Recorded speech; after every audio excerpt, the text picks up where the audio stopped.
इंदापूर विधानसभेची जागा ही महायुतीकडेच राहील असा दावा भाजपच्या हर्षवर्धन पाटील यांनी केलाय। लोकसभेला आमचं नेतृत्व चांगलं असतं, मग 3 महिन्यात नेमकं काय घडतं असा सवालही त्यांनी विचारलाय। लोकसभा निवडणुकीत हर्षवर्धन पाटलांनी सुनेत्रा पवारांना मदत केली होती, पण सध्या इंदापूरचे आमदार अजित पवारांच्या राष्ट्रवादीचे दत्तात्रय भरणे आहेत। त्यामुळे महायुतीत इंदापूरची जागा ही कुणाला सुटणार पाहणं महत्त्वाचं आहे। कालच्या निवडणुकीला आम्ही अजितदादाला मदत केली। कार्यकर्त्याची भावना अशी आहे की लोकसभेला फक्त आम्ही मदतच करायची का?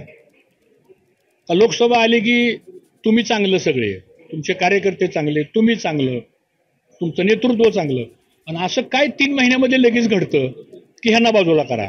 ही भीती, ही भावना, हा राग आणि ही व्यथा ही या सगळ्या सामान्य माणसाच्या कार्यकर्त्याच्या मनामध्ये आहे। इंदापूरच्या विधानसभेच्या निवडणुकीचा आणि राजकीय विषय जो आहे इंदापूरचा, म्हणजे तो निवडणुकीचा कोणी उभा राहील, हां, तर त्या संदर्भामध्ये अजितदादांनी देवेंद्र फडणवीस समोर कबूल केलं की तुम्ही जो इंदापूर तालुक्याचा निर्णय घ्याल त्या निर्णयाला माझा पाठिंबा आहे। जे काही ठरलं होतं, चर्चा झाली होती, ते आम्ही वाट बघतोय, आमचे नेते त्या चर्चेप्रमाणे निर्णय घेतील।